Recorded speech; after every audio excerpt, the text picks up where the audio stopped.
ఇటీవల వైసీపీకి good bye చెప్పి జనసేనలో చేరిన ఎమ్మెల్సీ వంశీకృష్ణ వైసీపీ నాయకులకు స్ట్రాంగ్ వార్నింగ్ ఇచ్చారు. తనను తక్కువ అంచనా వేయొద్దని, దమ్ముంటే ఎదురుగా వచ్చి మాట్లాడాలని సవాల్ విసిరారు. గుడివాడ అమర్నాథ్ జాక్పాటు కొట్టి మంత్రయ్యాడని విమర్శించారు. ప్రత్యక్ష రాజకీయాల కోసమే తాను జనసేనలో చేరానని వంశీకృష్ణ తెలిపారు.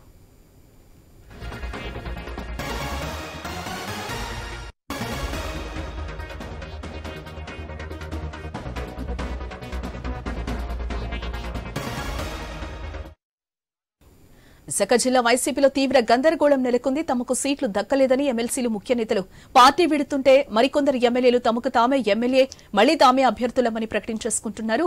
ఇక రాజీనామా చేసిన ఎమ్మెల్సీ వంశీకృష్ణ జగన్ పై, ఎంపీ ఎంవీవీ సత్యనారాయణపై తీవ్ర ఆరోపణలు చేశారు. ఎమ్మెల్యేలు వాసుపల్లి గణేష్ కుమార్, అదీప్ రాజులు తమకు తామే అభ్యర్థులను ప్రకటించేసుకుంటున్నారు. తాజాగా గాజుపాకలో ఎమ్మెల్యే తిప్పల నాగిరెడ్డిని మార్చడంతో వైసీపీ కార్యకర్తలు సుబ్బారెడ్డిని ఘేరవ్ చేశారు. అసలు విశాఖలో ఏం జరుగుతుందో మా డిప్యూటీ ఇన్పుటేటర్ వాసుని అడిగి తెలుసుకుందాం లైవ్ లో. వాసు, ఏంటి వైసీపీలో ఒక గందరగోళం నెలకొన్న పరిస్థితి అయితే కనిపిస్తుంది. ఎవరికి వారు అభ్యర్థులను కూడా ప్రకటించేసుకున్నారు. కొంతమందిని అభ్యర్థుల్ని జగన్ మారుస్తుంటే ఒక పక్క ఎవరికి వాళ్లు తామే అభ్యర్థులమని కూడా మళ్లీ ప్రకటించేసుకుంటున్న సిచ్యువేషన్ నెలకొంది ఏపీలో. ఏంటి అసలు? జానికి ముఖ్యంగా కీలకమైనటువంటి విశాఖలో మాత్రం తీవ్ర గందరగోళం నెలకొందని చెప్పొచ్చు. ఎందుకంటే ఏ ముహూర్తానైతే ఎమ్మెల్యే అభ్యర్థిని మారుస్తామని చెప్పాడో జగన్, ఆ రోజు నుంచి కూడా ఉత్తరాంధ్రలో చాలా పరిణామాలు మారిపోతున్నాయి. ముఖ్యంగా విశాఖ విషయానికి వస్తే ఏపీలో చాలా కీలకమైన ప్రధాన నగరం విశాఖ నగరంలో మాత్రం అటు గాజువాక అయితే తొలిగా గాజువాక మారుస్తామని చెప్పారు. అప్పుడే రాజీనామా చేయడం జరిగింది. ఆ ఎమ్మెల్యే కుమార్ రాజీనామా చేయడం జరిగింది, మళ్ళీ బొజ్జగించడం జరిగింది.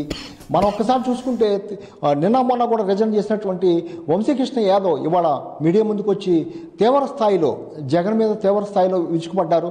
ఒక్కసారి విజయసాయి రెడ్డిని సీఎం సీట్లో కూర్చోబెట్టండి, ఆ బాధ ఏంటో మీకు తెలుస్తుందని సూటిగానే ప్రశ్నించారు. అంతేకాక తన రాజకీయ జీవితాన్ని పూర్తిగా MVV Satyanarayana Andhra university VC నాశనం చేశారని, ఒక వీసీ అయితే ఒక రాజ్యాంగేతర శక్తిగా ఎదిగారని తీవ్రమైన ఆరోపణ చేశారు. గతంలో కూడా ఎంపీ వంశీకృష్ణ యాదవ్కి టికెట్ దాకపోవడానికి కూడా ఎంవీవీ సత్యనారాయణ కారణం అని కూడా గతంలో కూడా ఆరోపణలు వచ్చినాయి.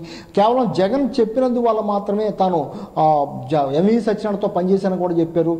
ఇదిలా ఉండగా మరోవైపు ఎమ్మెల్యేలు వాసుపల్లి అయితేనే, అదీప్ రాజు అయితేనే నిన్న మొన్న కూడా తాడేపల్లికి పిలిపించి మాట్లాడడం జరిగింది. వాళ్ళకు కూడా టికెట్లు ఇవ్వన్న నేపథ్యంలో వాళ్ళు ఇవాళ నిన్నేమో వాసుపల్లి, ఇవాళేమో అదీప్ రాజు తామే అభ్యర్థులము, తామే గెలుస్తాము, తమకే టికెట్ అని వాళ్ళే ప్రయత్నించుకుంటారు. దాంతో నియోజకవర్గాల్లో గందరగోళంగా ఉంది. ఒక గంట క్రితం గాజువాకలో గొడవ చేశారు. ఎందుకంటే నాగిరెడ్డి మాజీ చెప్పల నాగిరెడ్డి టికెట్ ఇవ్వకుండా ఆ చంద్రుకి, వరిపూడి చంద్రుకి టికెట్ ఇవ్వడం ఏంటి, మీరంతా కూడా కష్టపడి పనిచేస్తాం. పవన్ కళ్యాణ్ లాంటి శేషమగల్ నాయకుడు ఓడించినటువంటి నాగిరెడ్డికి ఎందుకు సీట్ ఇవ్వరని వాళ్ళందరూ కూడా ఎదుర్కొనే పరిస్థితి ఏర్పడింది. సుబ్బారెడ్డి కూడా అక్కడ నుంచి ఏమి చెప్పలేని పరిస్థితిలో ఆ సీఎం గారి నోటీస్ తీసుకెళ్తానని చెప్పి అక్కడ నుంచి వెళ్ళిపోయే పరిస్థితి ఏర్పడింది. రాజకీయాలు కూడా తీవ్ర గందరగోళం ఏర్పడింది. ఇలాగ ఒక్కో నియోజకవర్గంలో కూడా రోజు రోజుకు కూడా విభేదాలు ఎక్కువవుతున్నాయి, వైసీపీ విభేదాలు ఎక్కువవుతున్నాయి. ముఖ్యంగా చాలా కీలకమైన నేతగా భావించే వంశీకృష్ణ వెళ్ళిపోవడం అయితే పార్టీకి చాలా నష్టం అని చెప్పాలి. ఎందుకంటే వంశీకృష్ణ ఆది నుంచి ఎవరో లేని స్టార్టింగ్ నుంచి కూడా ఆయన ఒక అధ్యక్షుడిగా, పార్టీ అధ్యక్షుడిగా, పార్టీ ఆఫీస్ అయితేనే లేదా పార్టీని అయితేనే బలోపేతం చేయడానికి మొత్తం చేశారు. ఆయన కూడా చెప్పేది ఈ 10 ఏళ్లలో నేను క్యాడర్ మొత్తం నేనే తయారు చేస్తాను విశాఖ ఉమ్మడి జిల్లాలో. పండగ తర్వాత చూసుకోండి, మొత్తం వైసీపీ మొత్తం ఖాళీ అయిపోతుంది. విశాఖ జిల్లాలో ఒక్క వైసీపీ కూడా ఎప్పుడైతే గెలిచే ప్రసక్తి లేదు, మనుషులు దాచుకోవడానికి కూడా ఛాలెంజ్ చేస్తారు. అంతేకాకుండా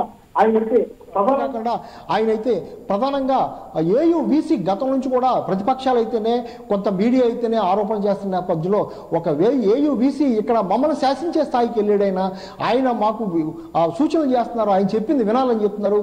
ఈ విధంగా తయారయ్యారు, రాజ్యాంగ శక్తిగా ఎదిగారని చెప్తున్నారు. అదేవిధంగా అంటే వాసు ప్రత్యక్ష రాజకీయాల కోసమే నేను జనసేనలో చేరాను అని చెప్పి కూడా వైసీపీ నాయకులు కూడా ఒక రకంగా వంశీకృష్ణ వార్నింగ్ ఇస్తున్న పరిస్థితి కనిపిస్తుంది. ఏంటి అది చెప్పిందంటే, ఇప్పుడు నేను మెయిన్ గా అవుతానని కనీసం నాకు ఒక మాట చెప్తున్నా, నాకు మెయిన్ పదవి లేదు, నేను ఎమ్మెల్యే పోటీ చేస్తానని నాకు అవకాశం లేదు. ఇప్పుడు కూడా నా నియోజకవర్గంలో అంటే అసలు సామాజిక వర్గం ఎక్కువ ఉన్నటువంటి గాజువాక అవ్వచ్చు, తూర్పు నియోజకవర్గం అవ్వచ్చు, 2 నియోజకవర్గాల్లో కూడా నాకు అవకాశం లేకుండా వేరే అభ్యర్థులకు అవకాశం ఇస్తున్నారు. అది కూడా తన ప్రత్యేక అయినటువంటి ఎంవీవీ సత్యనారాయణ తూర్పు నియోజకవర్గంలో అభ్యర్థిగా ప్రకటించడం కనీసం తనకు చెప్పకపోవడం కూడా ఆయన చాలా చెప్పపోవడం కూడా ఆయన చాలా అసంతృప్తి వ్యక్తం చేస్తున్నారు. ఆయన ఆది నుంచి కూడా తొలిలో కూడా రాజకీయ పిఆర్పీ నుంచి వచ్చాడు. ఇప్పుడు కూడా పవన్ కళ్యాణ్తో మంచి పరిస్థితి. మొత్తం జిల్లా వ్యాప్తంగా కూడా ఆ ప్రత్యక్ష రాజకీయాల్లోకి వచ్చే నేను ఎమ్మెల్యేగా పోటీ చేస్తాను, ఎమ్మెల్యేగా గెలుస్తాను, వైసీపీ ఒక్కరు కూడా వికారించుతాము, నెగ్గే పరిస్థితి మొత్తం కూడా జనసేన బలోపేతం చేస్తామని కూడా వంశీ కృష్ణ చెప్పే పరిస్థితి. ప్రధానంగా ఇంతవరకు కూడా వంశీ కృష్ణ నోరెత్తినప్పుడు కూడా ఇవాళ మీడియా ముందుకు వచ్చి తనను కావాలని కొందరు రెచ్చగొట్టే విధంగా మాట్లాడుతున్నారు కాబట్టి తను చెప్పాల్సి వస్తుందని, ఇంతవరకు కూడా జగన్ గురించి నేను మాట్లాడకూడదు అనుకున్నాను కానీ మాట్లాడాల్సి వస్తుందని కూడా చెప్పడం జరిగింది. అంతేకాక అమరు నిన్న మొన్న కూడా ఆరోపణ చేశారు, ఆయన ఆత్మహత్య చేసుకున్నట్టే ఆత్మహత్య సాదృశ్యం ఆయన వెళ్ళిపోవడం అని కూడా చెప్పడం జరిగింది. అయితే చాలా మంది ఎమ్మెల్యేలు గతంలో మినిస్టర్లు కూడా పార్టీలు మారారు కూడా వాళ్ళకి లేని ఆత్మహత్య సాదృశ్యాలు నాకు వస్తాయని కూడా ప్రశ్నిస్తున్నారు. ముందు నీకు ఎక్కడ టికెట్ ఇస్తున్నారో, నువ్వు ఎక్కడ పోటీ చేస్తున్నావో చెప్పు మేము మంత్రి అని ఆయన కూడా నిలదీసే పరిస్థితి కనిపిస్తుంది. చాలా బలమైన సామాజిక వర్గమే కాకుండా ఇప్పుడు ఉన్నటువంటి ఆమరా అవ్వచ్చు, ఎవరైనా నాయకులు ఇప్పుడు ఎమ్మెల్యేలు అవ్వచ్చు, అందరూ కూడా వంశీకృష్ణ అధ్యక్షుడిగా ఉన్నప్పుడే వీళ్ళందరూ కూడా పనిచేసిన పరిస్థితి. కేడర్ అంతా కూడా ఆయనతో రాబోతుంది, మొత్తం వైసీపీ అంతా కూడా ఖాళీ అవబోతుందని వంశీకృష్ణ చెప్పే పరిస్థితి కనిపిస్తుంది. జానికి